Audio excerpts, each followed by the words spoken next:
你有冇諗過點解你嘅投資曲線總係升唔起呢？阻礙你資金曲線嘅增長，關鍵唔係你嘅技術，人性先至係阻礙你嘅最主要原因。你經歷過牛熊轉換，你睇過無數次風暴，基本面、技術面、籌碼面，你全部都好熟。但回望正值曲線，賺咗又蝕，蝕咗再賺，最終翻原點，呢個唔係缺乏知識，你只係深陷隨機性嘅陷阱，令你投資成績一路唔係做得最好。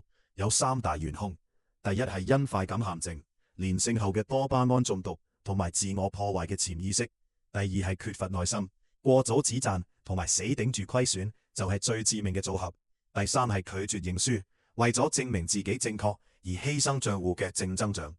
當你覺得我終於開竅啦嘅時候，危機就嚟啦。連續獲利將會激發身體產生多巴胺，令到你過度自信，跟住你就會輕視咗風險，跟住你就會加大注碼或者加大槓桿。同一時間，潛意識令到你內心深處嘅聲音係咁講：我唔配擁有咁多嘅財富。結果就會喺獲利高峰之後，莫名犯下低級錯誤，將利潤全數歸還市場。你對獲利缺乏耐心，但卻係對虧損就展現出聖人一般嘅包容。你開始恐懼失去微薄嘅利潤，趨勢啱啱開始你就趕住離場，只係可以賺少錢。虧損嘅時候，相反你就期盼奇蹟發生，拖延之下，小虧損就演變成災難，一次失誤就抹平咗10次獲利。短時間之內失去咗之前嘅獲利，跟住你就強行交易同埋充滿復仇心態，最終被手續費同埋橫向震盪蠶食你嘅資金。市場並唔關心你嘅自尊，佢只會結算你嘅賬戶。投資失敗嘅根本原因係因為唔肯認輸，例如非理性加倉攤平，又例如賣走獲利嘅資產嚟補貼虧損嘅項目，將長期投資作為死唔認錯嘅遮醜布。呢個唔係堅持，呢個係固執同埋強烈嘅不安全感。要作出轉變，需要重塑你大腦嘅操作系統，停止作出預測，開始計算獲利同埋風險嘅比例。你無法控制市場，但你可以控制你嘅反應。究竟點樣可以提高自己嘅投資成績呢？答案就係內化咗市場呢5項基本事實原則。第一，任何事情都可能發生。第二，你唔需要知道下一步發生乜嘢事先至能夠賺錢。第三，每筆交易嘅輸贏係微觀上係隨機嘅。第四，成功嘅關鍵係喺宏觀嘅統計優勢。第五係只有通過一系列嘅樣本先至能夠體現你嘅優勢。請你記住，單一筆交易嘅結果係毫無意義。心態上，你都需要作出根本性嘅改變，從追逐財富轉向成為交易者。唔好成日諗我要賺幾多錢，相反，要成為客觀嘅觀察者、冷靜嘅決策者、守紀律嘅執行者。你需要有觀察者視覺，你唔係你嘅交易結果。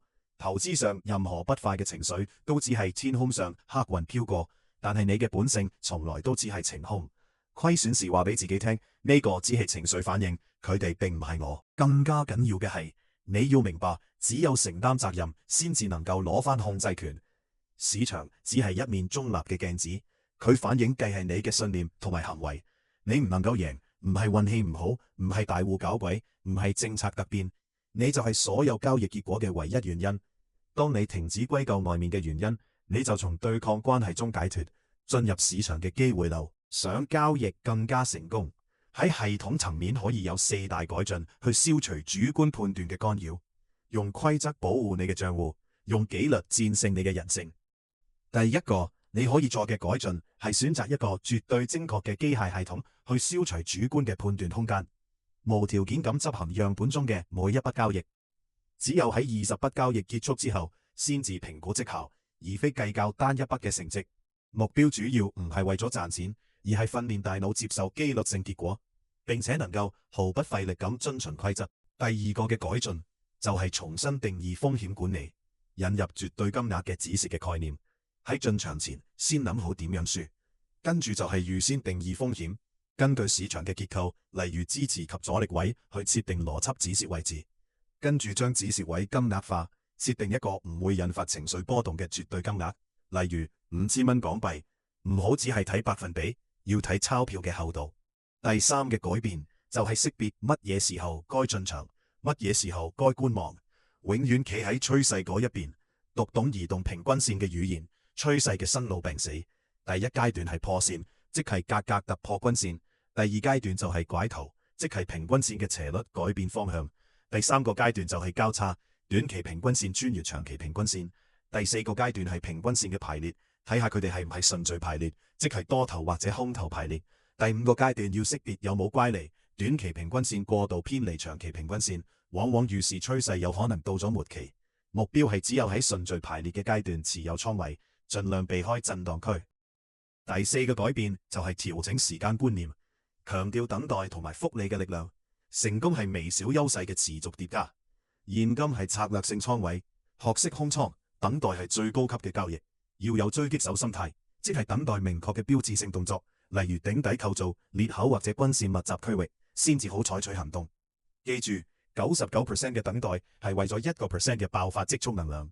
你需要嘅唔係更多嘅知識，而係鋼鐵般嘅紀律，學識觀察情緒，機械執行，定義風險，持有現金。